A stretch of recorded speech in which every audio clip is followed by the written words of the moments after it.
Hi students, today let's learn what is mixed economy.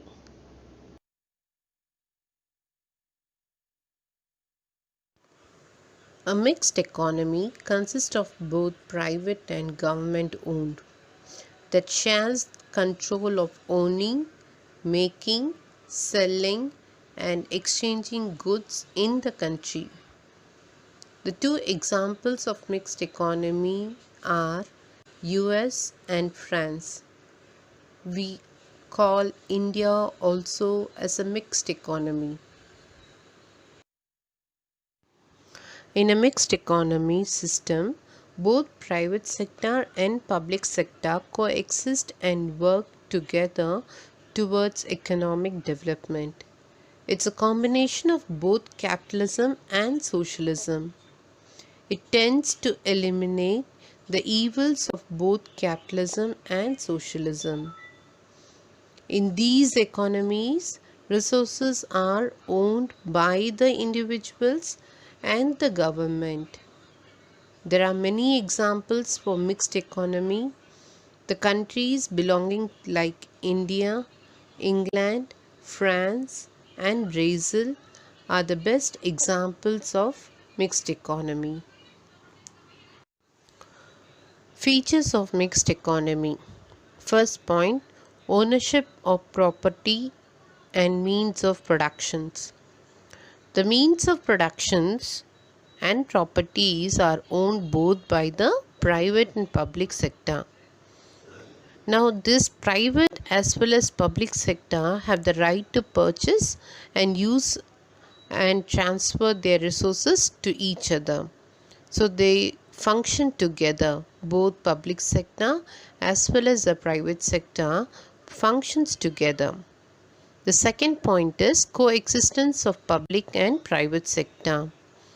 In mixed economy, we see the functioning of both private and public sector together. That is called as coexistence.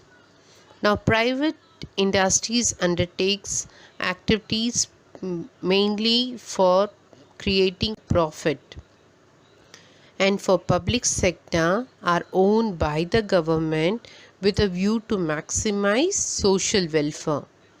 So we can easily compare the private sector as well as the public sector, seeing with the examples of many sources just like government hospitals and private hospitals, government bus and private bus. So there are several examples comparing the government sector as well as private sector, which helps us to understand the coexistence of functioning of both the sector together. And the third one is economic planning. The planning which is made by the government sector is followed by the private sector. So whatever steps is taken by the government, public sector will be followed by the private sector.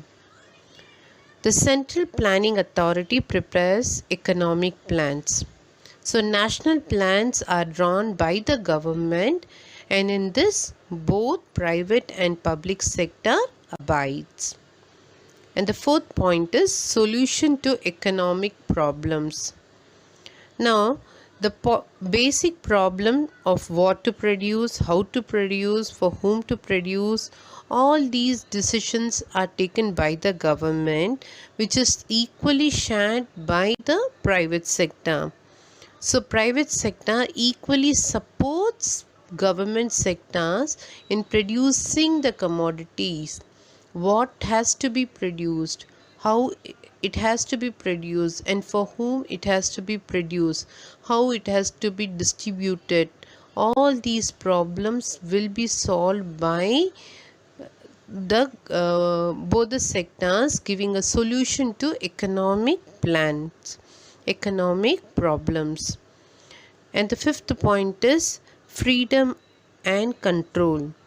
So here, though private has freedom to own resources, produce goods and services and distribute the same, the overall control on the economic activity rest over the government. So whatever the private sector does, it cannot go beyond a limitation. So it is being controlled by the government.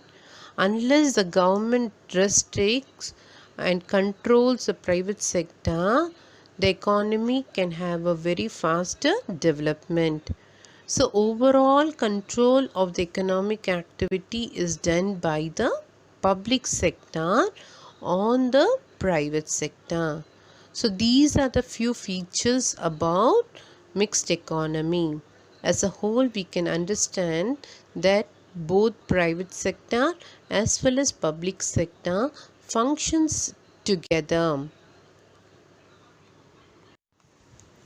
Let's learn about the merits of mixed economy. The first point is rapid economic growth. So rapid economic growth is only by making the functioning of both private and public sector to promote economic development, to promote economic growth. So both public requirements and private needs are taken care of. The next point is balanced economic growth. The term balanced means it is balancing both the private sector as well as the public sector. So it promotes balanced growth between agriculture sector and industrial sector, consumer goods and capital goods, rural economy and urban economy. So it has a balanced economic growth, not only concentrating only one sector in the economy, but concentrating in all the sectors together, which promotes a balanced economic growth in the economy. The third point is proper utilization of resources. The term proper utilization, that is, the resources are used fully or optimum level to the maximum level without any wastage. So here the government controls most of the important activities directly and the private sectors indirectly. The fourth point is economic equality. The government uses progressive taxes for levying income tax to bring economic equality. So the rich are demanded more taxes. The poor is not levied taxes. So here the rich and the poor are equal in the eyes of the government, equality. And the last point is special advantage to the society. Because it is a functioning of both private and public sector, it promotes a stability to the people. There's an advantage to the society. The government safeguards the interest of the workers and the weaker section by legislating on minimum wages, even establishing fair price shops, that is ration shops, and formulating a better social welfare measures. So government provides various welfare measures in order for the development of the economy. So these are the merits of mixed economy. Let's learn about the demerits of mixed economy. The first one is lack of coordination. There's always a lack of coordination in the functioning of both private and public sector. So as both work with a divergent motives, it creates many coordinating relating problem. So there is always a problem between the private sector and the public sector.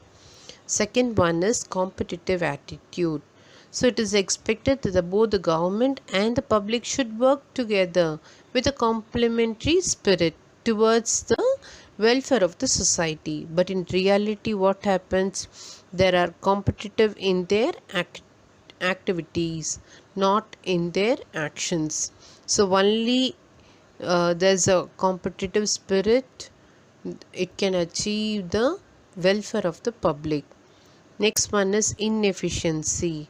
So mostly in government sector or government enterprises, when we go for any government officials, it takes a huge time to get proceeded for any work. So it happens there because most of the public sector enterprises remains inefficient due to very lethargic bureaucracy. There's always a adaptism and lack of motivation. The fourth point is fear of nationalizations. So in mixed economy, there's always a fear of nationalization which discourages the private entrepreneurs in their business operations and the innovative initiatives.